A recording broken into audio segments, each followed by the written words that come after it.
welcome to VVC Inner Side, where the vision gets clearer every time. I'm Kizzy Cox, and I'm your host for this special segment. Today, we're talking about a topic that people get really passionate about. They get really worked up over. In fact, they can't even talk about it without getting their emotions all involved. Now, we're not talking about money. Now, we're not talking about sex. Shame on you. We are talking about politics, and in particular, Caribbean politics. Of course, his key members of parliament were were key Indian folks, and then came the Indians have always tried to have their own political party, and then came finally an Indian became. But they still had an African influence in the government more so than in. But the powers, but again, the powers behind the party.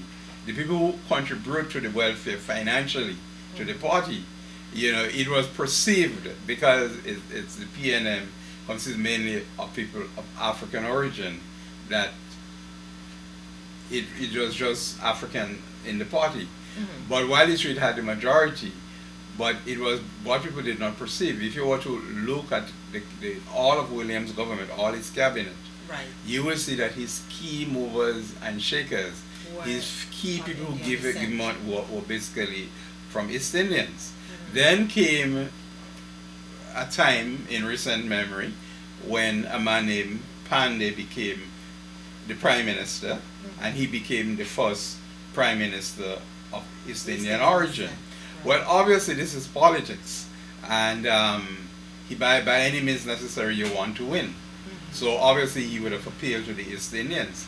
But again, when you look at it right now, where an election has just taken place, you can basically say in recent years. We're here today talking with Herman Hall, and he was just about to tell us that race in politics is not as it appears.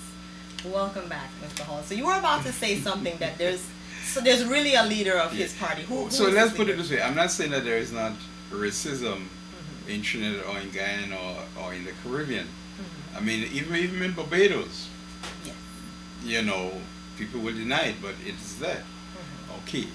But sometimes we have the impression that when we hear of the Pandey party or the Pandey, a major political figure in Trinidad, he's a racist and it's all about Indians. And he's a leader of which party now? The United UNC, okay, and its alliance.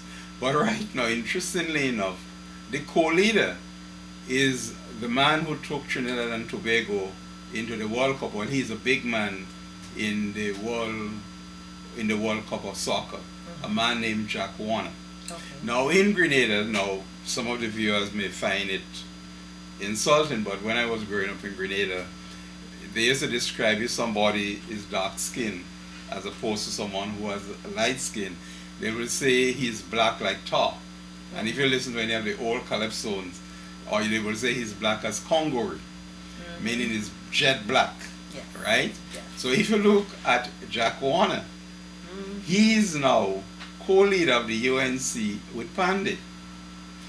But do you think that's a purposeful political thing being done by Pandey to kind of pander to the black base? Well, whether it is so or not, because look, even the United States government, Bush has Condoleezza Rice. Well, right. He had Powell. What does that mean? But this is reality. Whether it is perceived or not,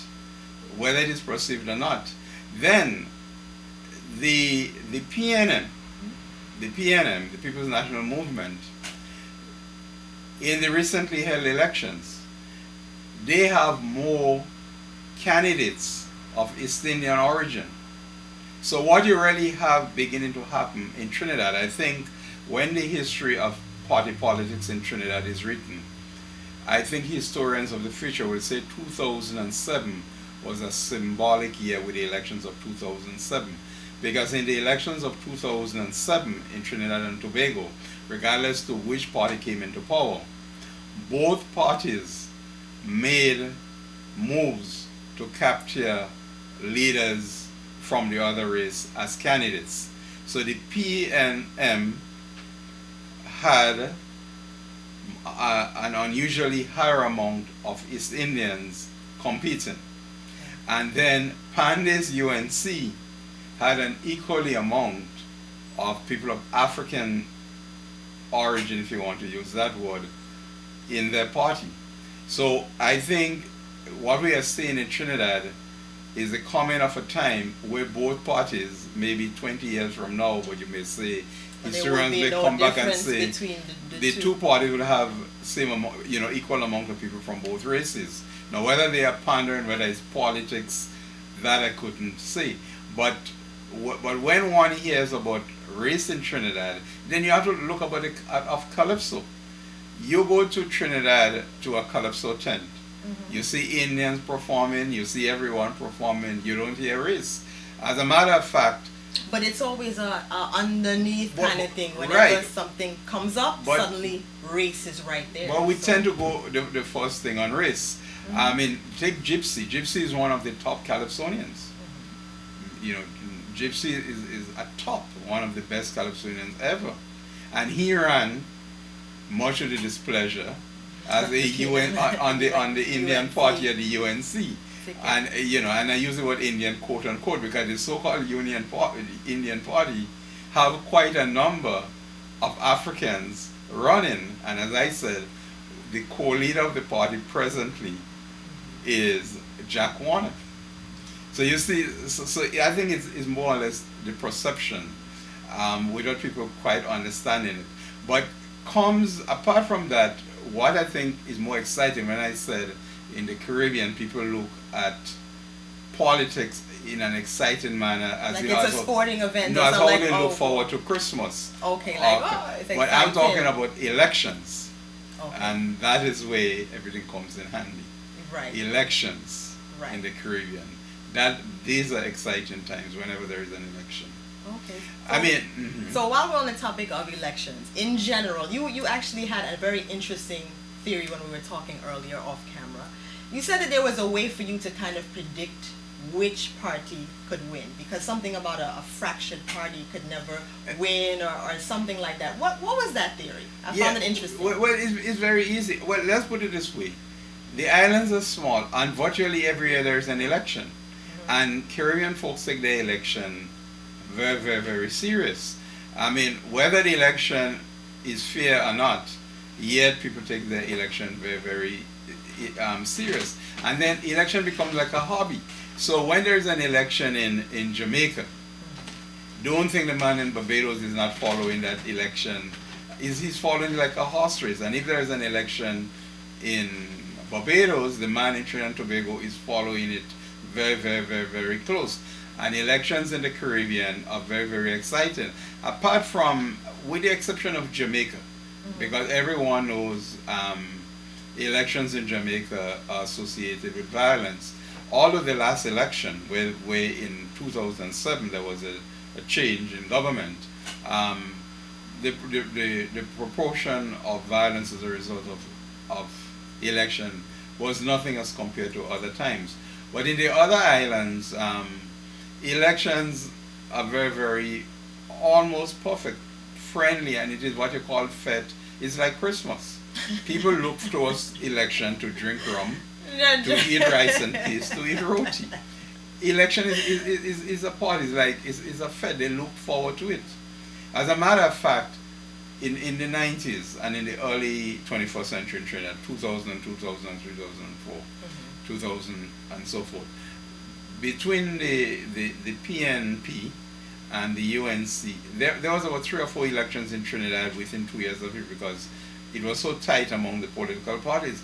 And the average. So what happens? They keep calling elections or you see in going under the Westminster system. The Westminster system is what is done in England, and the colonies or the former colonies, the nations still follow that principle, where the prime minister could call election when he pleases.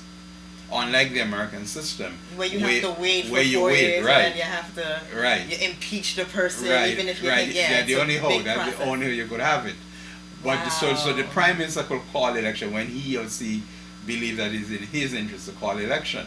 But there's nobody overseeing that who can say no, you cannot recall the election. Well, everybody wants it. No, it's within the Constitution. But the people are happy because election time you hear free calypsos.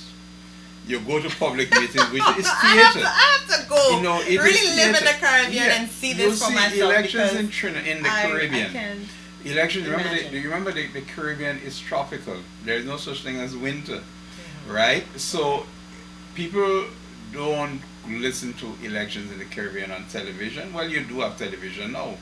You go. It's a night at the theater. It's elections are basically street theater. If you want to see good actors. I mean, you can get that here too. There's a lot of acting going on in politics. But you see election. These are events. Okay. Let us say you are living in Castries, St. Lucia, and there is election night. There is election in this way. This is an event. Every night you can go to Castries or another town in St. Lucia to be entertained, regardless of which political party. And everyone drinks the rum, they eat the rice and peas, the goat and rice, and then everyone gets money from the politicians, because the politicians are very generous at that time.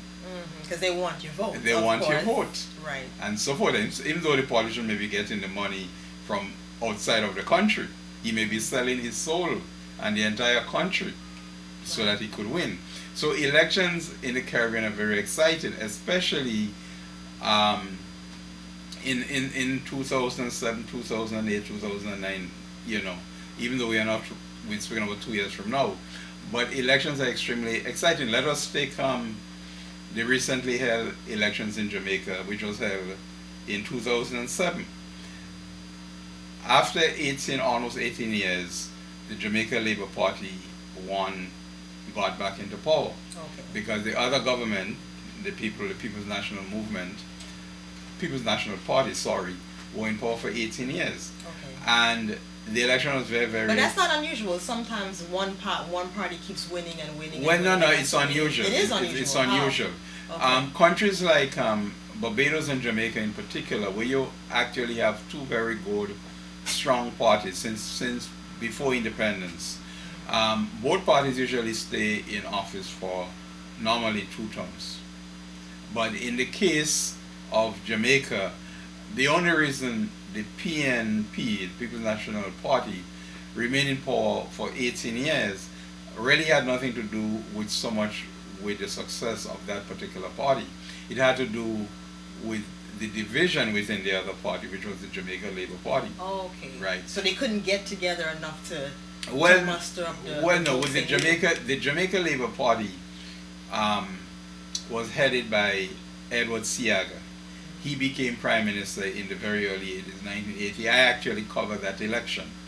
And over the years, he got old, and the people felt that they would love to see the Jamaica Labour Party have a new Prime Minister, a new leader. And he insisted that he would remain in power as the leader of the party. So you had a party that was divided. And a divided party cannot win an election in the Caribbean. A divided party cannot win an election. All right, we will come back. We will return on that thought. Stick with us. We are talking about corruption next. Something that we are very familiar with here in the States as well. Keep it where you got it. We'll be right back.